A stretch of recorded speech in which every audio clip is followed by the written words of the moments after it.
Hey, good evening, everyone. I am jumping on quickly tonight to talk a little bit about the value of networking.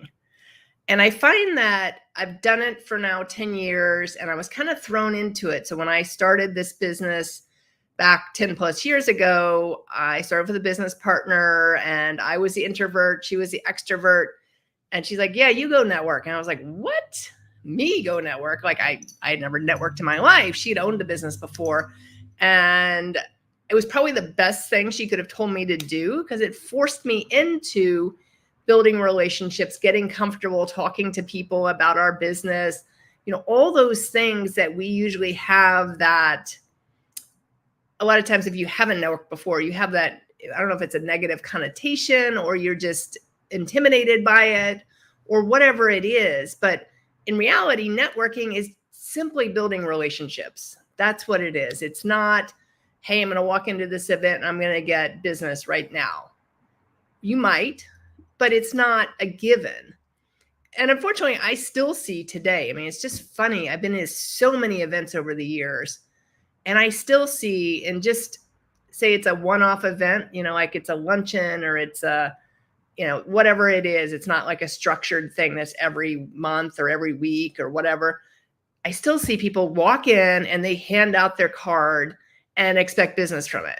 Like they won't even ask you anything about you or what you do. They're all about making sure you know who they are and what they do and handing you a card. And then they don't even, and getting your card. Don't forget that. And then they, of course, attempt to follow up with you and then are surprised when you're basically telling them to get lost. Because who wants to do business with someone like that, right? And I made a difficult decision today. So I'm a member of NPI, Network Professionals Incorporated of the Palm Beaches. And I made a difficult decision today to move from a Zoom group to a in-person group. And I've been thinking about it for a while. And I really liked my Zoom group, but I just felt like in-person is a place I needed to be. I do a ton of stuff online like this. And in-person was the place I needed to be to really maximize the network I do here locally. And that's why I decided to do the Zoom group, or to leave the Zoom group and go to the in-person group.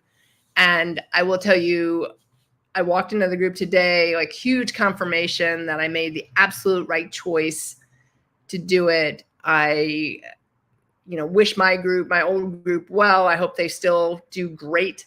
And there's a great group of people in there and there's no hard feelings, but ultimately I had to do what was right for myself and my business.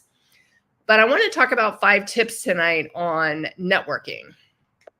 And the first one is being genuine and authentic. So when I reference that sometimes I still see these people that just run around and hand out cards and grab your card and follow up and then are surprised that they don't get any business from you. Be genuine and authentic. I want to get to know who you are and what makes you tick. And ultimately, that's what I'm looking to do in networking. I'm looking to build the relationship. And I realize that sometimes I meet someone and they need exactly what I'm offering occasionally. That's a rare occasion. But then oftentimes what it is I'm building a relationship with that person. And then maybe they need something down the road, or maybe they meet someone that needs something. And that's really the beauty of networking. Is it's not about, hey, I need this business right this second. It's about how do we build the relationships and set those relationships in motion to help each other. Number 2, prepare an elevator speech. I don't really like that term, elevator speech, but know what you're going to say when you're speaking.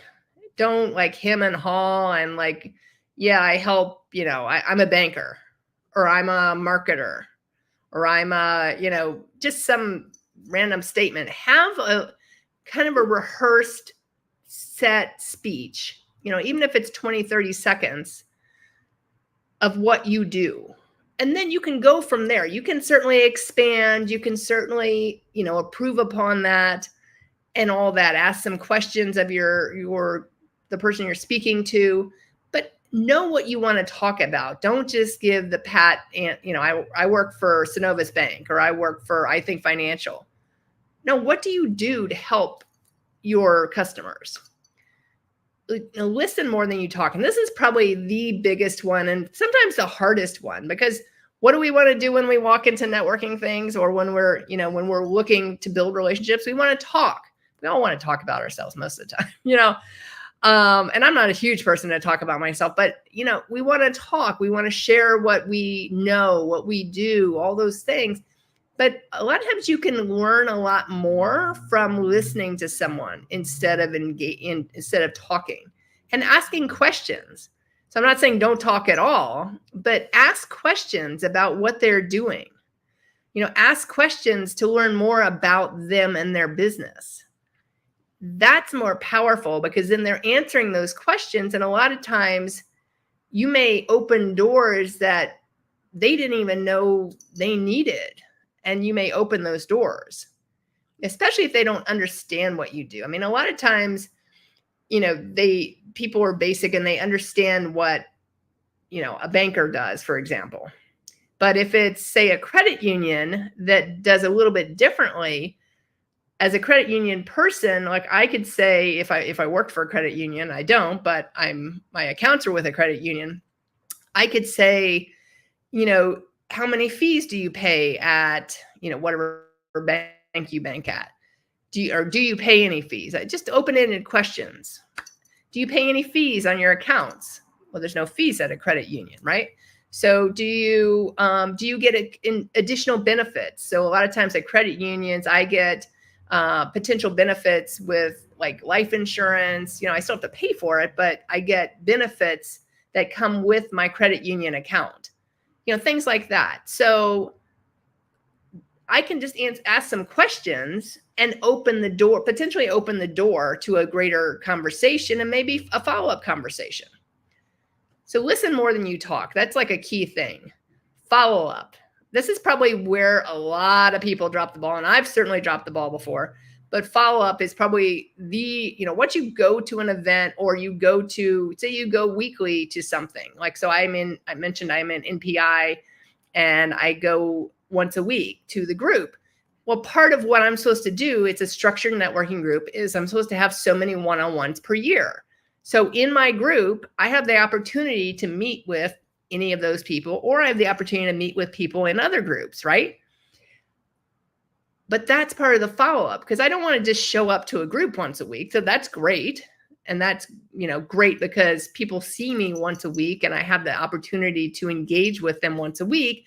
But where the real kind of meat and potatoes happen is in the follow-up, because it helps me share more about me personally, and then vice versa, that person shares more about themselves personally. Because ultimately, we do business with who we know, like, and trust. So it may or may not be about what you do. It may be about how you are. Maybe you're side by side with someone else that does exactly what you do, but you've met with this person who owns this company multiple times, and they really trust you because they've built that relationship with you. But the follow-up can be many, many different ways. So you can pick up the phone and call them, and that's kind of a lost art. And I will say I don't do that probably nearly enough, but my goal is to always follow up, at least via email. And then if I don't hear back from that person, then to pick up the phone and call them and say, hey, I sent an email.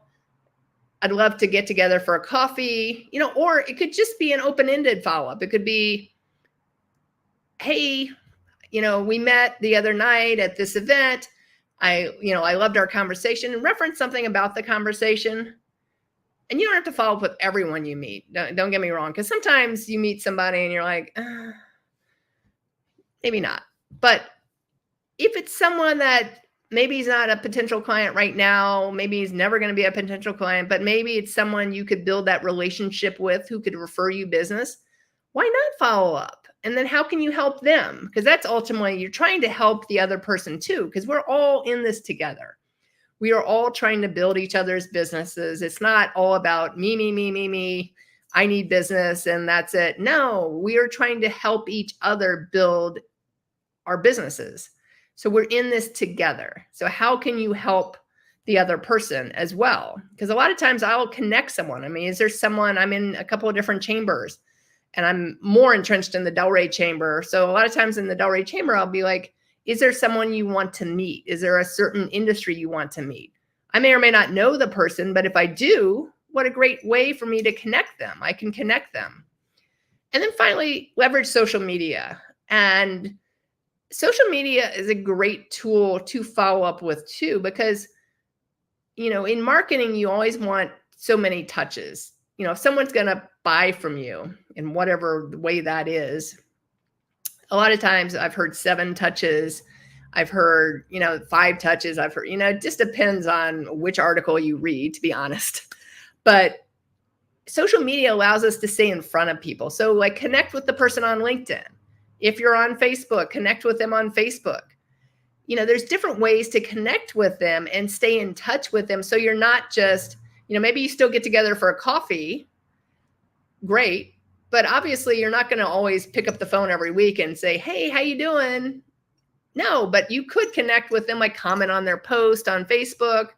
Hey, Carol, comment on their post on, LinkedIn, but interact with them on those platforms. I mean, I know I try to, I'll scroll through Facebook and the LinkedIn, and I will try, if I see someone, especially someone I, actually know and not someone I've connected with, but I've never met and I've never had a conversation with, I do my best to at least engage in the conversation. Hey, Karen, thanks for jumping on. I do my best to at least like their post, maybe make a quick comment on the post, because that's how we engage. And you also are able to stay in front of people that way too. And just build those relationships. Again, networking is about relationships. And that's the biggest thing I can emphasize. Networking is about relationships, and you have to want to build relationships and play the long game in networking. So figure out where the best place is for you to network. Again, I mentioned that in my networking, I do a lot of online marketing and things on different social media platforms, but in my in-person networking here in the Palm Beach County area, I'm in 2 different chambers. I'm in an NPI group. And, those are what really help me build those core relationships. And it also gives me great opportunities to refer other people, because I get asked all the time, hey, do you know a plumber? Do you know an electrician? Do you know someone that prints? Hey, I know all those people. I can refer you to those people. And they're people I've used, and they're people that I trust. And ultimately, that's what we want. We want to be able to refer other people. And that's another way to build relationships, is because I'm networking with you and, continuing to build those relationships. Yeah, I know, Carol, I see all your stuff about networking, and you're in chambers and the online networking group, and even in Toastmasters, you're in Toastmasters. I think Toastmasters is a great place. You're not officially networking, but you're still building those relationships, right? And you're still talking about what you do. So typically in your speeches, a lot of that will come through. So absolutely. So figure out what works for you, where your ideal clients are. That's a key piece, is where are they? And those are the places you want to network. You don't have to just blanket a bunch of places. I know people that join like 5 chambers and then they don't go to anything because there's no possible way. We're in 2 chambers, but I also have myself and my business partner, Jack, that goes to different things. So we can kind of divide and conquer. Sometimes we go to events together, depending on the event. And sometimes, like, I'm going to a chamber lunch, a Delray chamber lunch tomorrow. He has a Boca chamber leads group tomorrow.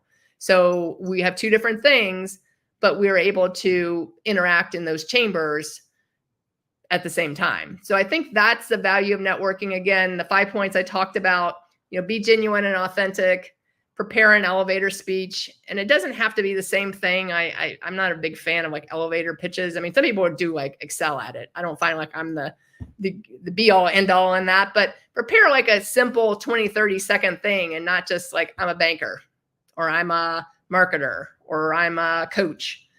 People want to know more about what you do. So at least have like a clear idea and confident idea. Because that's a lot of times the ones I see that aren't confident in networking, it comes through on that specifically. It comes through when I ask you like, hey, what do you do?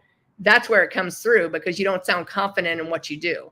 So you have to sound confident, because you have to love what you do and really be impassioned in when you share about it. And then listen more than you talk. Again, this was a big one I talked about.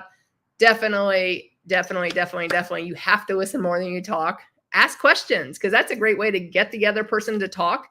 Ask open-ended questions and they'll answer the questions, and you can talk about what you're doing. So in my industry of marketing, or, I can say, how many hits have you gotten on your website? Like who, and I'm not looking necessarily to pull them from someone else because that's not my style, but I can talk about, hey, where do you get most of your business? Do you get it through networking? Do you get it from your website? Like I can talk about things like that just open the door a little bit, and listen to their responses. And then follow up's a key piece. That's probably a place that a lot of people are the weakest at. They meet people and then they don't follow up. They drop the ball, and they're like, a week later, they look at this card and they're like, who was this person? Like, where did I meet him?